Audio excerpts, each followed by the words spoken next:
Assalamu alaikum wa rahmatullahi wa barakatuh, mes chers frères et sœurs.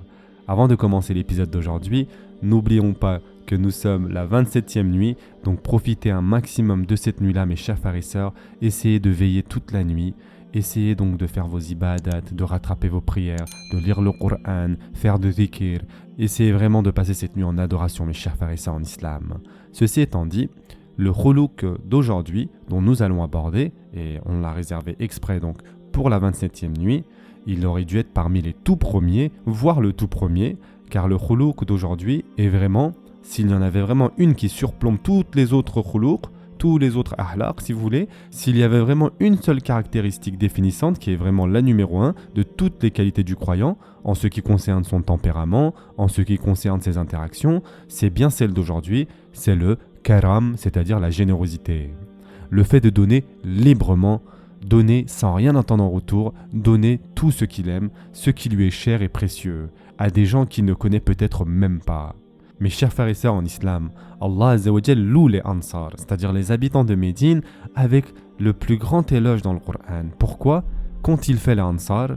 Ils ont préféré les Muhajiroun, c'est-à-dire les compagnons de la Mecque ayant émigré à eux-mêmes, même s'ils étaient eux-mêmes dans le besoin. Mais ils ont préféré les Muhajiroun et ils leur ont donné avec tant de générosité. Et Allah Azza wa Jal dit qu'ils n'ont même pas ressenti la moindre gêne dans leur cœur en faisant cela. Regardez la grandeur, le summum de la générosité. Vous savez, même lorsque certains d'entre nous donnent, alhamdoulilah, nous donnons, mais dans notre cœur, nous ressentons parfois une petite hésitation, n'est-ce pas ? Et on se dit, je donne, mais qu'Allah Azza wa Jal me donne davantage en retour, n'est-ce pas ? Allah Azza wa Jal décrit les Ansar, ils donnaient avec un cœur ouvert et libre, ils donnaient même en étant eux-mêmes dans la pauvreté, subhanallah.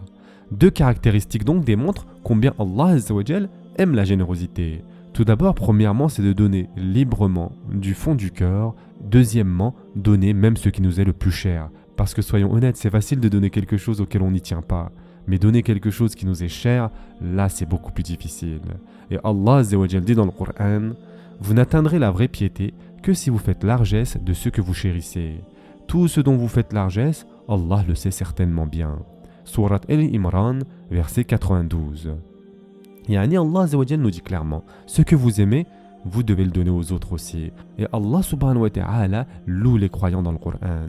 L'une des premières sourates révélées mentionne, ils donnent de leur propre nourriture, même s'ils en ont besoin, et ils la donnent aux faqirs, c'est-à-dire aux pauvres, aux miskines, c'est-à-dire aux nécessiteux, et aux asir, c'est-à-dire aux prisonniers. Et ils disent, nous vous donnons pour l'amour d'Allah, ne nous remerciez pas.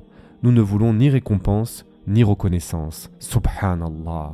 Ce concept donc du karam, de la générosité, est tellement central qu'Allah Azza wa Jal l'a pris comme l'un de ses noms. Son nom est bien sûr Al-Karim. Allahumma innaka afuwwun karim. Allah est Al-Karim, le généreux. Le Coran lui-même est qualifié de Karim. Wa innahu la Qur'anun karim. Wa innahu la kitabun karim. Le Coran est Karim, car il n'est qu'un don inépuisable. Et Jibril alayhi salam est aussi Karim. Jibril est décrit aussi comme Karim dans le Coran. Et notre prophète sallallahu alayhi wa sallam est également appelé Karim dans le Coran. Wa innahu la qawlu rasulun karimin. Ainsi, à la fois Jibril et notre prophète sallallahu alayhi wa sallam sont définis comme Karim. Et parmi les noms d'Allah Azza wa Jal figure El-Karim. Et parmi la description du Coran figure Karim. Nous voyons ici à quel point le karam est aimé d'Allah Azza wa Jal. Le karam peut être divisé en deux grandes catégories, mes chers frères et sœurs. La première est la générosité fi sabilillah, à travers la sadaqa, c'est-à-dire l'aumône, et la zakat, c'est-à-dire l'impôt purificateur. Et il existe des centaines et des milliers de versets que nous avons tous mémorisés, car à chaque collecte de fonds, nous les entendons, n'est-ce pas ? La seconde, mes chers frères et sœurs, est une générosité universelle. Même si l'on n'est pas musulman, on peut la comprendre, c'est-à-dire être généreux envers sa famille, ses amis, être généreux envers ses voisins, ses invités, et la générosité envers les autres de façon générale. Beaucoup de gens ne comprennent pas cela, que le karam envers sa famille et ses amis est aussi une manifestation de la foi. C'est pourquoi le prophète sallallahu alayhi wa sallam a dit « Un luqma, c'est-à-dire une bouchée de nourriture que tu donnes aux pauvres, un luqma que tu donnes à un parent éloigné, un luqma que tu donnes à ta propre épouse, la plus aimée d'Allah est celle que tu donnes à ton épouse. Le karam commence donc avec la famille, avec les voisins et avec la société, puis il s'étend aux autres. Dans notre religion, il n'y a pas de distinction. Nous donnons aux nécessiteux et nous donnons aussi à nos proches et amis, car c'est le même concept de don. Et quand nous donnons, Allah Azza wa Jal nous récompense en retour. Le karam est une caractéristique donc fondamentale de toute notre tradition islamique. Et il y a tellement d'exemples à donner, mes chers frères et sœurs, en islam. Parlons du karam du prophète sallallahu alayhi wa sallam, mais il y en a tellement à mentionner. Toute sa vie est une vie de karam. Son mode de vie était connu pour être marqué par la générosité absolue. Anas ibn Malik radiallahu anhu rapporte, le prophète sallallahu alayhi wa sallam ne disait jamais non à quiconque qui lui demandait quelque chose. Il donnait, donnait et donnait. Tellement de gens donc ont embrassé l'islam grâce à son karam. Un des chefs des tribus du nord de l'Arabie est venu, puis il est retourné vers son peuple et il a dit « Ô mon peuple, je viens d'un homme qui n'est pas un roi, qui n'est pas un homme avide de pouvoir. Il donne et donne et donne, et il ne craint pas la pauvreté. C'est un prophète d'Allah. » Son karam était tellement immense que les gens embrassaient l'islam en voyant qu'aucun être humain ordinaire ne pouvait être aussi généreux. Et le prophète sallallahu alayhi wa sallam vivait une vie très simple, non pas parce qu'il n'avait pas accès à la richesse, mais parce qu'il donnait tout. Quand il était sur le point de quitter ce bas monde, il demanda à Aïcha radiallahu anha, « Aïcha, combien avons-nous d'argent ?» Elle compta et trouva 7 pièces d'argent. 7 pièces d'argent, mes chers frères et sœurs en islam, c'est rien. C'est peut-être l'équivalent aujourd'hui de 30 ou 40 euros, d'accord ? Et il lui dit, « Que répondrai-je à Allah si je le rencontre avec cet argent encore en ma possession ? Donne-le aux pauvres. » Un jour, une femme en détresse vint à la maison d'Aïcha radiallahu anha avec 2 filles. Elle n'avait rien à donner cependant. Elle regarda dans le garde-manger et elle trouva une seule date. Elle la donna à cette mère qui la partagea entre ses 2 filles. Et le prophète sallallahu alayhi wa sallam fit une invocation pour elle. C'était le mode de vie qu'ils menaient et ils en étaient bien conscients. Dans un hadith rapporté par Sahih Muslim, une femme des Ansar, qu'Allah Azza wa Jal avait béni avec des richesses, vit les vêtements du prophète sallallahu alayhi wa sallam. Elle n'était pas à son goût. Alors elle dit à son tailleur, « Fais le plus beau vêtement que tu puisses faire, le plus esquis. » Puis elle vint voir le prophète sallallahu alayhi wa sallam et lui dit, « Ô messager d'Allah, je t'ai fait confectionner un vêtement sur mesure. » Et elle le lui offrit. Le prophète sallallahu alayhi wa sallam l'apprécia. Il rentra chez lui et le porta. Tout le monde disait « Subhanallah, masha'Allah » Et un compagnon s'exclama « Ô messager d'Allah, c'est si beau, offre-le-moi » Les compagnons radiallahu anhum restèrent silencieux. Immédiatement, le prophète sallallahu alayhi wa sallam se leva et dit « Oui ». Il retourna donc chez lui, revêtit son ancien vêtement et remit le nouveau à cet homme. Entre-temps, lorsqu'il était rentré chez lui, les compagnons plus âgés réprimandèrent ce jeune homme. « N'as-tu donc pas honte ? Tu sais que le prophète sallallahu alayhi wa sallam ne dit jamais non. » Regardez à quel point cela était ancré dans leur esprit. Il ne disait jamais non. Mais il se justifia. « Je ne demande pas ce vêtement pour le porter dans cette vie.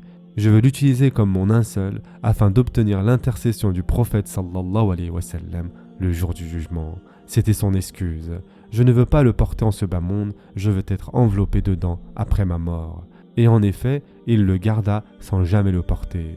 Puis lorsqu'il mourut, il laissa dans son testament « Le vêtement que le prophète sallallahu alayhi wa sallam m'a offert, enveloppez-moi dedans. » Ainsi, il fut réellement enterré avec ce vêtement. Mais le point essentiel ici, c'est que tout le monde savait que le prophète sallallahu alayhi wa sallam ne disait jamais non à une demande. C'était son caractère et son éthique, et cela s'est perpétué parmi les compagnons radiallahu anhum. L'histoire magnifique de son épouse, Aïcha radiallahu anha. Après la mort du prophète sallallahu alayhi wa sallam, un jour elle jeûnait, une mendiante, une pauvre femme vint demander de la nourriture. Aïcha radiallahu anha dit à sa servante « Donne ce que nous avons ». La servante répondit « Ô Aïcha, ô mère des croyants, nous n'avons qu'un seul morceau de pain. » Elle répondit « Donne-le lui ». La servante insista « Ô mère des croyants, tu jeûnes aujourd'hui et nous n'avons rien d'autre pour ce soir. » Aïcha radiallahu anha dit « Donne-le lui ». À contre-cœur, la servante finit par le donner. Il ne restait plus rien à manger dans la maison. Ainsi, Aïcha radiallahu anha et sa servante s'assirent sans rien pour rompre leur jeûne. Puis, subhanallah, juste avant le maghrib, quelqu'un frappa à la porte. un des Ansar avait sacrifié un animal et offrait à Aïcha radiallahu anha tout un banquet de viande et d'autres plats, sans rien savoir de ce qui s'était passé. Ceci est l'œuvre d'Allah Azza wa Jal qui rend toujours ce que tu donnes. Aïcha radiallahu anha se tourna vers sa servante et dit « Tu vois, maintenant tu peux manger. C'est bien mieux que le morceau de pain que nous avons donné. » Elle savait pertinemment qu'Allah Azza wa Jal prendra soin d'elle. Elle donna donc sans hésitation, avec la certitude qu'Allah Azza wa Jal la récompenserait, et il l'a effectivement fait, n'est-ce pas? Ceci est la foi de Aïcha radiallahu anha. Elle n'avait rien pour rompre son jeûne, mais elle donna avec confiance en Allah Azza wa Jal. Et Allah lui rendit au centuple. La réalité de la générosité, mes chers frères et sœurs en islam, c'est que le prophète sallallahu alayhi wa sallam l'a directement lié à la foi dans de nombreux hadiths. En effet, le prophète sallallahu alayhi wa sallam a dit « Celui qui croit en Allah et au jour dernier, qu'il soit généreux envers son voisin. » Ou encore « Celui qui croit en Allah et au jour dernier, qu'il honore son invité. » La générosité ne se limite pas à l'argent, mes chers frères et sœurs en islam. Nous pouvons donner de notre temps, ce qui est parfois encore plus précieux que l'argent, n'est-ce pas? Nous pouvons donner notre soutien, aider quelqu'un par nos contacts. Si une bonne personne a un bon projet et que nous pouvons l'aider avec nos relations, cela fait partie également de la générosité. Nous pouvons aussi donner par des invocations, nous pouvons aussi donner par un simple sourire. La générosité, c'est bien plus que de l'argent. Et quels sont les bienfaits de la générosité, mes chers frères et sœurs en islam? Tout d'abord, Allah Azza wa Jal nous aime en retour. Deuxièmement, les gens nous aiment. Troisièmement, nos erreurs sont pardonnées. Et enfin, quatrièmement, nous gagnons un respect inestimable dans la société. Mais on ne fait pas ça pour le respect, n'est-ce pas? On fait ça pour obtenir la satisfaction d'Allah Azza wa Jal. Mais pensez-y, mes chers frères et sœurs en islam. C'est ce que vous recevez en retour lorsque vous êtes généreux. Vous ne pourriez pas l'acheter avec tout l'argent du monde. Allah Azza wa Jal vous accorde bien plus que ce que vous donnez. Et un dernier point essentiel, la générosité est tellement noble que dans la langue arabe, le mot karam signifie à la fois générosité et noblesse. Le prophète sallallahu alayhi wa sallam a dit « Allah est généreux et il aime la générosité ». Puis il a ajouté « et il aime les nobles caractères ». Avez-vous compris le lien ici, mes chers frères et sœurs en islam? Toutes les bonnes qualités sont appelées « makarimul ahlaq » comme nous l'avons dit. Car la générosité, karam, donc dans makarim, en est la reine, mes chers frères et sœurs. Quand vous êtes donc généreux, vous êtes aimé par Allah Azza wa Jal, vous êtes aimé par les gens et vous êtes aimé par les hommes. L'amour que vous recevez en retour, vous ne pourriez pas l'acheter avec tout l'argent du monde.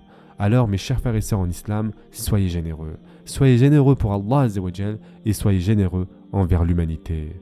Nous ne séparons pas l'adoration et les bonnes actions. Nous donnons avec la certitude qu'Allah Azza wa Jal nous rendra bien plus. C'est cela notre foi, notre iman. Qu'Allah Azza wa Jal nous fasse parmi les plus généreux des généreux. Ce sera tout pour aujourd'hui. N'oubliez pas encore une fois de veiller cette 27e nuit, mes chers frères et sœurs en islam. La récompense est auprès d'Allah Azza wa Jal. Je vous souhaite dès maintenant un bon sahour. Prenez soin de vous et à demain, Inch'Allah.